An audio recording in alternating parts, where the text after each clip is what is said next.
మొత్తం చూసుకున్నట్లయితే BRS party ముక్కలు ముక్కలుగా ఉంటుంది అనుకోవచ్చా? దీంట్లో ఏ సందేహం లేదా? అసలు క్లారిటీగా చెప్పండి, అసలు బీఆర్ఎస్ పార్టీలో ఏమవుతుంది?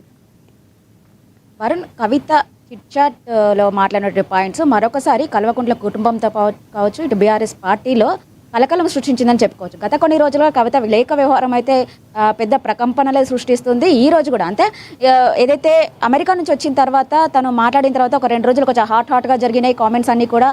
తర్వాత కొంత సర్దు మణిగినాయి ఇంకా అనే టైంలో మరొకసారి ఈరోజు కవిత చేసినటువంటి చిట్చాట్లో అంశాలు అయితే పెద్ద ప్రకంపనలే సృష్టించినాయని చెప్పుకోవచ్చు. ఖచ్చితంగా నాపైన కుట్ర జరుగుతుంది, బీఆర్ఎస్ని బీజేపీలో విలీనం చేసే కుట్ర జోరుగా సాగుతుందా అనేటువంటి అంశం చాలా పెద్ద అంశంగా, చాలా సీరియస్గా కూడా తీసుకోవాల్సినటువంటి సందర్భం కనబడుతుంది. నేను జైలుకి వెళ్ళినప్పటి నుంచే బీఆర్ఎస్ని బీజేపీలో విలీనం చేయాలనేటువంటి కుట్ర జరుగుతుంది. అది నేనే అడ్డుకున్నాను. ఖచ్చితంగా బీఆర్ఎస్ని బీజేపీలో విలీనం చేయకూడదు అనే అంశాన్ని నేనే అడ్డుకున్నాను.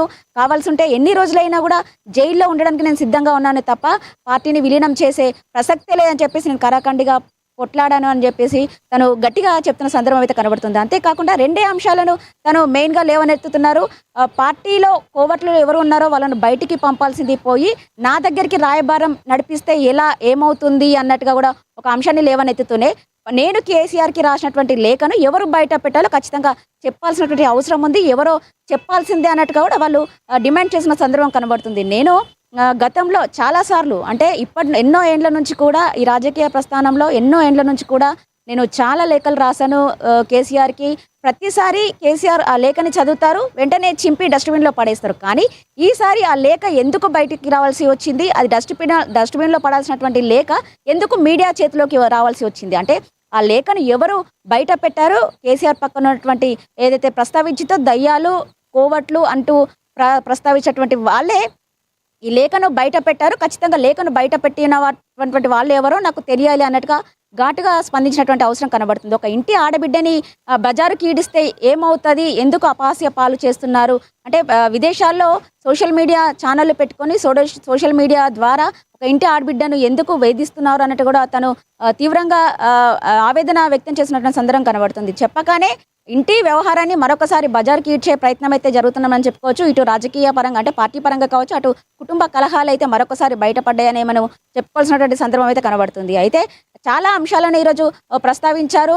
గతంలో కూడా నేను చెప్తూ వస్తూనే ఉన్నాను, పార్టీ చుట్టూ కోవట్లు ఉన్నారు, పార్టీలో పనిచేయనటువంటి నేతలు మేము పనిచేస్తున్నామని చెప్పుకోవడమే కాకుండా అంటే సభ కూడా అంటే గత ఏదైతే సిల్వర్ జూబీ సభ వరంగల్ ఏదో నిర్వహించారో అది మా వల్లే సక్సెస్ అయిందని చెప్పేసి కొంతమంది చెప్తుంటే గ్రామాల్లో ప్రజలు నవ్వుతున్నారు అనే అంశాన్ని కూడా తను లేవనెత్తిన సందర్భం కనబడుతుంది. పార్టీకి ఏదైనా ఉంది అంటే మాత్రం అది కేసీఆర్ వల్లనే పార్టీ ఈ మాత్రం ఉంది అని చెప్పేసి కూడా తను చెప్పకనే చెప్తున్నారు.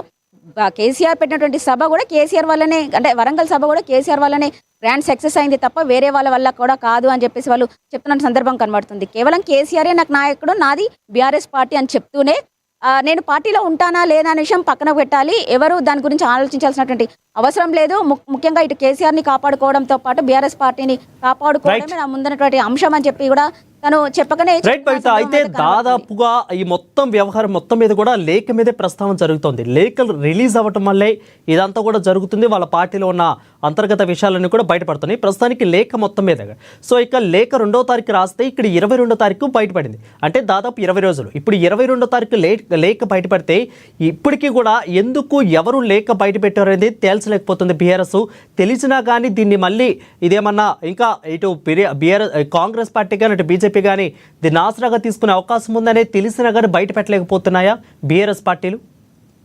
అంటే కవిత ఏదైతే అమెరికాకి వెళ్ళి అంటే కవిత బీఆర్ఎస్ సభ జరిగిన తర్వాత గత కొంతకాలంగా మనం చూసినట్లయితే పార్టీ అధికారం కోల్పోయిన తర్వాత కావచ్చు, కవిత జైలు నుంచి విడుదలైన తర్వాత కావచ్చు, ఖచ్చితంగా జిల్లాల పర్యటనలు చేస్తుంది, పెద్ద ఎత్తున ప్రజలను కలుస్తుంది, కార్యకర్తలను అంటే పార్టీని బలోపేతం చేయడం, జాగృతి ఇంకా బలోపేతం చేయడానికి తను అన్ని రకాలుగా కృషి చేసిన సందర్భం మనం చూస్తున్నాము. అయితే జిల్లాల పర్యటన నేపథ్యంలో అక్కడ ఉన్నటువంటి ప్రజలు ఏవైతే అంశాలను తన దృష్టికి తీసుకొచ్చారో, అంతేకాకుండా బీఆర్ఎస్ సభ నిర్వహించిన తర్వాత అక్కడ ఏవైతే పొరపాట్లు జరిగినాయో ఆ అంశాలు నా దృష్టికి ఏవైతే వచ్చాయో నేను వాటిని మాత్రమే లేఖలో ప్రస్తావించాను తప్ప నా పర్సనల్ ఎజెండా లేదు అని చెప్పేసి కవిత క్లియర్ కట్గా చెప్పింది. అయితే లేఖ రాసిన తర్వాత లేఖ కేసీఆర్కి అందింది. తర్వాత అంటే అమెరికా వెళ్లే ముందు కూడా కవిత మీడియా సమావేశం నిర్వహించింది, తర్వాత కూడా చిట్ చాట్ చేసింది మీడియాతో.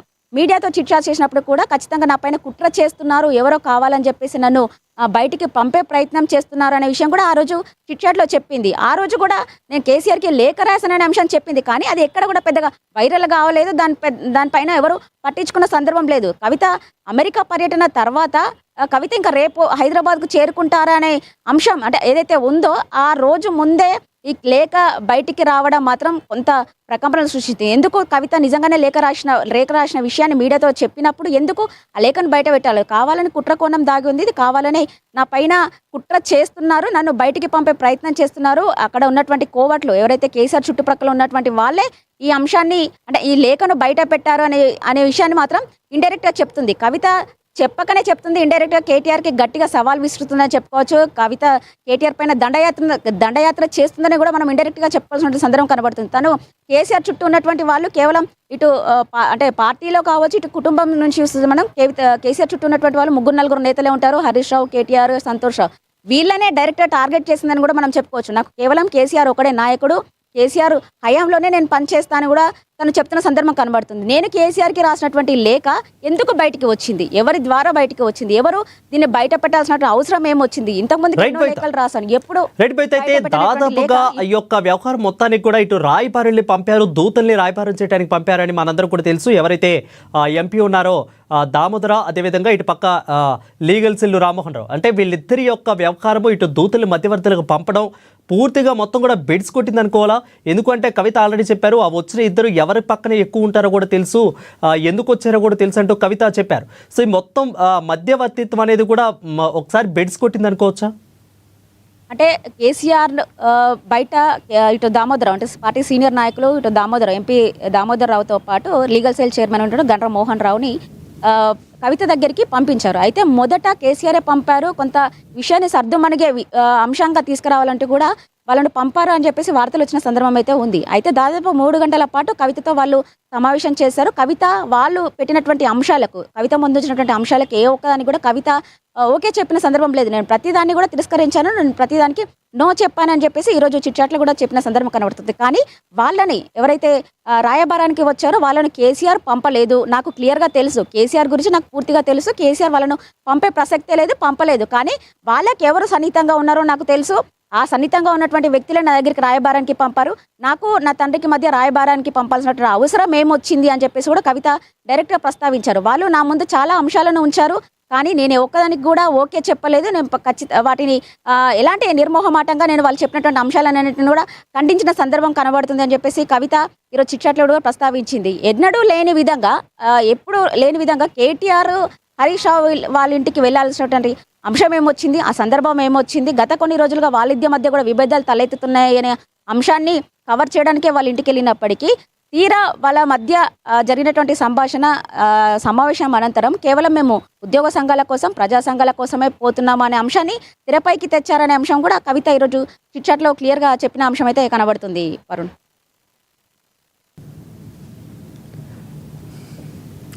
రైట్ బయట అయితే మొత్తం పూర్తి వ్యవహారం చూసుకుంటే అటు బీఆర్ఎస్ అటు టీఆర్ఎస్ ఉన్నప్పుడు కానీ ఆ తర్వాత బీఆర్ఎస్గా మారిన తర్వాత ఆ తర్వాత 10 సంవత్సరాలు రాజ్యాన్ని వెళ్ళిన తర్వాత ఆ తర్వాత కవిత జైల్లో ఉన్న తర్వాత ఇటు హరీష్ రావు కానీ ఇటు కేటీఆర్ కానీ మొత్తం ములాఖాత్ అవుతానికి అటు జైలుకి వెళ్ళొచ్చారు. ఆ తర్వాత కవిత మళ్ళీ వచ్చిన తర్వాత కేసీఆర్ కాలు పట్టుకొని పాలాభిషేకం చేసినట్లు పూర్తి వ్యవహారం మొత్తం చూస్తే పార్టీ కానీ ఇటు పక్క కుటుంబ వ్యవహారం అంతా బాగానే ఉంది, అందరూ కలిసే ఉన్నారు అనుకోవచ్చు. సో అసలు ఎక్కడ బెడిసింది వీళ్ళకి, ఎక్కడ వీళ్ళందరికీ కూడా చెడింది అనుకోవాలి, ఏమన్నా తెలుస్తూ ఉందా? అంటే ఇంతకుముందే ఆ పార్టీలో వీళ్ళందరూ ఉండగానే చెడిందా, లేదంటే కవిత ఒక్కసారి జైలుకి వెళ్ళొచ్చిన తర్వాత చెడిందా? అసలు ఎక్కడ వీళ్ళందరికీ కుటుంబ సభ్యులకి చెడింది అనుకోవాలి?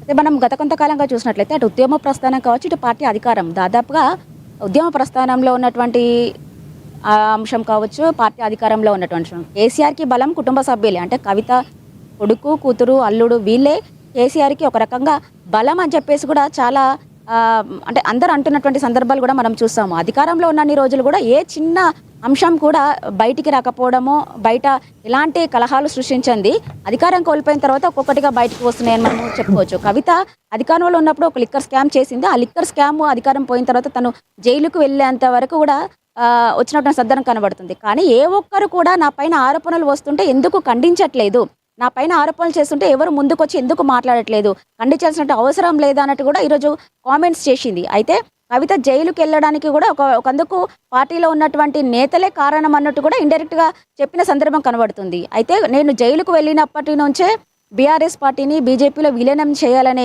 అంశం తెరపైకి తెస్తున్నారు, చాలా సీరియస్గా ప్రయత్నం చేస్తున్నారు అనే అంశాన్ని అయితే లేవనెత్తుతున్న సందర్భం కనబడుతుంది. అయితే కేసీఆర్ ఈ మధ్య కాలంలో ఎక్కువగా కేటీఆర్కే ప్రాధాన్యత ఇస్తున్నారు.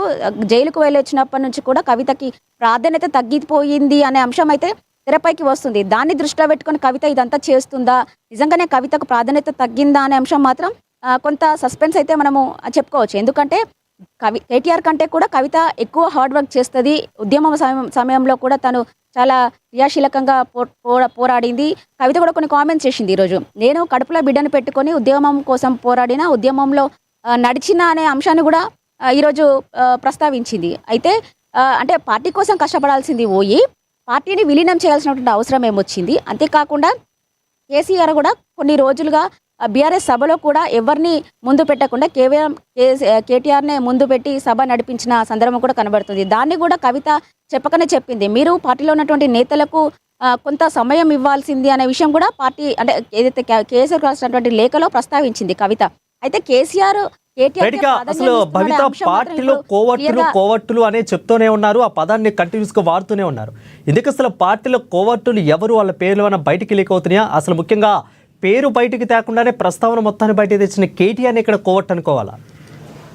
ఖచ్చితంగా. ఎందుకంటే ఆమె క్లియర్గా చెప్తుంది, కేసీఆర్ పక్కన ఉన్నటువంటి వాళ్ళే దయ్యాలు, కోవట్టులు కావాలని చెప్పేసి పార్టీని కావచ్చు, ఈ కుటుంబాన్ని కూడా అప్రతిష్ట పాలు చేసే విధంగా వాళ్ళు ప్రయత్నిస్తున్నారు అని చెప్పేసి కవిత చెప్తున్న సందర్భం అయితే కనబడుతుంది. మనం చూసినట్లయితే కేసీఆర్ చుట్టుపక్కల ఉన్నటువంటి వాళ్ళు ఎవరు అంటే కేవలం వాళ్ళ కుటుంబ సభ్యులే ఉంటున్నారు. వాళ్ళే కోవట్లు, వాళ్ళే దయ్యాలు అనే విషయం అయితే ఇక్కడ క్లియర్గా అర్థమవుతున్న సందర్భం కనబడుతుంది. ఒక విషయం చెప్తుంది, సోషల్ మీడియాల ద్వారా ట్వీట్ చేస్తే ఏమొస్తుంది అంటే ప్రజాక్షేత్రంలోకి వెళ్ళి ప్రజలను కలవాలి, కొట్లాడాలి తప్ప ఏ అంశాన్ని కూడా ట్విట్టర్ ద్వారా అంటే సోషల్ మీడియా వేదిక ద్వారా స్పందిస్తే ప్రాబ్లం సాల్వ్ అవుతుందా అనే అంశాన్ని కూడా క్లియర్గా అర్థమవుతుంది చెప్తుంది కవిత.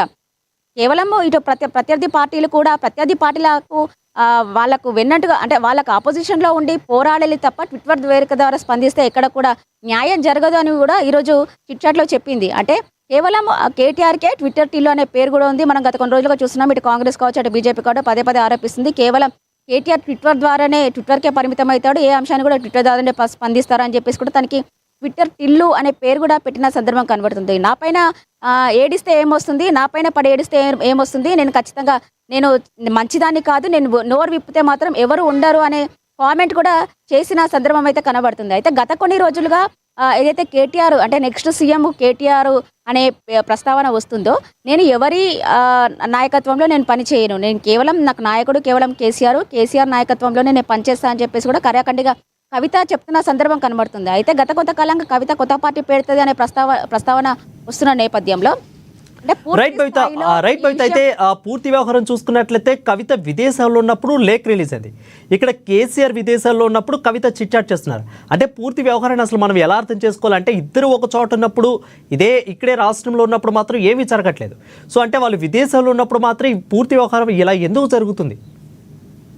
క్లియర్గా అర్థమవుతుంది, అది కేవలము ఇటు కుటుంబ వ్యవహారాలు కావచ్చు, పార్టీ వ్యవహారాలకు సంబంధించి వాళ్ళిద్దరి మధ్యనే ఇష్యూ కొనసాగుతున్నామని చెప్పుకోవచ్చు. కేటీఆర్ పేరు తీయకుండానే ప్రతి అంశాన్ని కేటీఆర్కే ఇండైరెక్ట్గా కవిత ఈరోజు దాడి చేసిందనే మనము చెప్పుకోవచ్చు. ఎందుకంటే కేసీఆర్కి నోటీసులు ఇస్తే అంటే పార్టీలో ఉన్నటువంటి నాయకులకు నోటీసులు ఇస్తే స్పందించినటువంటి వాళ్ళు ఇంకొక నాయకునికి నోటీసులు వస్తే హంగామా చేస్తున్నారనే అంశాన్ని కవిత ఈరోజు ప్రస్తావించింది. మనం చూసినట్లయితే కేసీఆర్కి కాళేశ్వరం నోటీసులు వచ్చినప్పుడు ఇటు పార్టీ కావచ్చు ఏ ఒక్కరు కూడా స్పందించలేదు. అయితే కేసీఆర్కి నోటీసులు ఇచ్చినప్పుడు కాంగ్రెస్ ప్రభుత్వం ఎందుకు రాష్ట్ర వ్యాప్తంగా నిరసనలు చేయాలి, ఎందుకు అంటే దాన్ని కాంగ్రెస్ ప్రభుత్వం నోటీసులు ఇవ్వడాన్ని ఎందుకు ఖండించలేకపోయారు, ఎందుకు నిరసనలు చేయలేకపోయారు అనే అంశాన్ని ప్రస్తావిస్తూ కేవలం కేసీఆర్కి మరొకసారి నిన్నగాక మొన్న ఏదైతే ఈ ఫార్ములా రేస్ సంబంధించి ఆ కేసులో మరొకసారి నోటీసులు ఇచ్చారు. ఆ నోటీసులు ఇచ్చిన మాత్రం ఒక్కొక్క నాయకుడు స్పందిస్తూ వస్తున్నారు, ఇటు ట్విట్టర్ ద్వారా కావచ్చు మీడియా ద్వారా కావచ్చు ఒక్కొక్కరు స్పందిస్తూ వస్తున్నారు. అంటే ఒకరికి ఒక న్యాయం ఒకరికి అంటే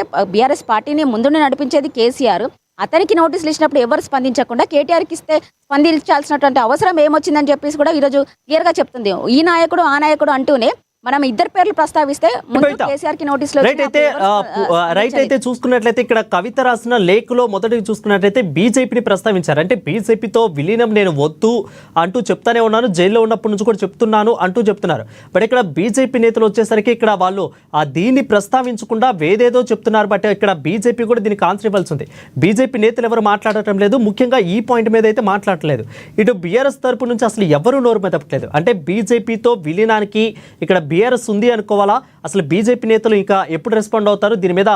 ఇటు బీఆర్ఎస్ ముఖ్య నేతలు అసలు ఎప్పుడు రెస్పాండ్ అయ్యే అవకాశాలు కనిపిస్తున్నాయి?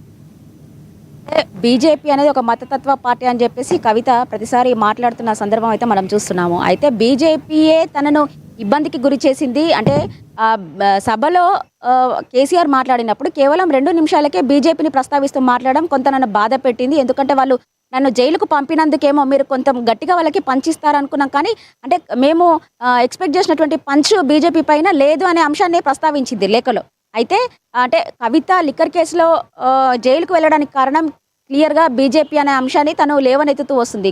బీజేపీయే నన్ను కావాలని ఇబ్బంది పెట్టింది, 6 నెలలు నేను జైల్లో ఉండడానికి కారణం బీజేపీయే. అయితే ఒకవైపు బీజేపీలో బీఆర్ఎస్ విలీనం అవుతుంది వస్తున్న అంటే అంశాన్ని నేను ఎన్ని రోజులైనా కూడా బీజేపీ అంటే జైల్లో ఉంటాను, కానీ బీజేపీలో బీఆర్ఎస్ ఖచ్చితంగా విలీనం కావద్దు అనే అంశాన్ని కవిత పదే పదే ప్రస్తావిస్తూ వస్తున్న సందర్భం అయితే కనబడుతుంది. అయితే ఒకవైపు బీజేపీ నేతలు మాత్రం గత కొంతకాలంగా అంటే 2-3 రోజులుగా ఏదైతే కవిత లేఖ కావచ్చు, లేఖ తర్వాత కవిత బయటకు వచ్చినటువంటి అంటే మీడియాతో అమెరికా నుండి వచ్చిన తర్వాత ఎయిర్పోర్ట్లో మీడియాతో మాట్లాడినటువంటి అంశాన్ని మాత్రం బీజేపీ ఖండిస్తుంది. ఎక్కడ కూడా వాళ్ళని బీజేపీలోకి చేర్చుకునే అవసరం మాకు లేదు. ఎవరికైనా ఇంటికి వస్తే మంచి వాళ్ళని ఆహ్వానిస్తాం, కానీ దొంగలను ఆహ్వానించాల్సినటువంటి అవసరం మనకు లేదు అనేసి అంశాన్ని బీజేపీ నేతలు ప్రస్తావిస్తూ వస్తున్నారు. అయితే గత కొంతకాలంగా కొంతమంది అంటే మాజీ ఎమ్మెల్యేలు కావచ్చు, ఎంపీలు కవిత లేకపోయినా కావచ్చు, కవిత బయటకు వచ్చి ఇంత రాద్ధాంతం చేయదాన్ని వాళ్ళు ఖండిస్తూ అంటే ప్రస్తావన చేస్తూ వచ్చిన అంశం మనం చూసినట్లయితే ఎంపీ రఘునందన్ కూడా కొన్ని ఘాటుగా వ్యాఖ్యలు చేశారు.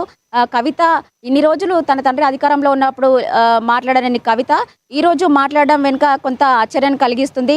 కవిత కొంచెం ఆలోచించి మాట్లాడితే బాగుండేది. కవిత ఖచ్చితంగా మరొక పార్టీ పెట్టబోతుంది, తండ్రి పైన దండయాత్రకు దిగబోతుంది అనే అంశాన్ని ప్రస్తావించారు. జూన్ 2న పార్టీ పేరు ప్రకటిస్తుంది కవిత అని చెప్పేసి కూడా తను మాట్లాడిన సందర్భం కనబడుతుంది. 10 ఏళ్ళు తండ్రి అధికారంలో ఉంటే కనీసం ఒక్క ఆడబిడ్డకి కూడా మంత్రి పదవిలో స్థానం ఇవ్వాలి అని తన తండ్రిని అడగలేని కవిత భౌగోళిక తెలంగాణను తెచ్చుకున్నాం, కానీ సామాజిక తెలంగాణను తెచ్చుకోలేదని చెప్పి ఇప్పుడు ప్రస్తావిస్తున్న కవిత ఎందుకు 10 ఏళ్ళు తన తండ్రిని అడగలేకపోయింది అనే అంశాన్ని కూడా ప్రస్తావిస్తూ వచ్చారు. అంతేకాకుండా ఎమ్మెల్యేలు కూడా చాలామంది దీనిపైన ప్రస్తావిస్తూ వస్తున్నారు. కానీ ఇప్పటికే బీజేపీ అధిష్టానం ఇటు కవిత లేఖపైన కావచ్చు, కవిత అంశానికి సంబంధించి కావచ్చు, కాళేశ్వరం పైన సంబంధించి కావచ్చు, ఏ ఒక్క దగ్గర కూడా మాట్లాడితే బాగుండదు అనే అంశాన్ని మాత్రం సీరియస్గా తీసుకున్నట్టుగా తెలుస్తుంది.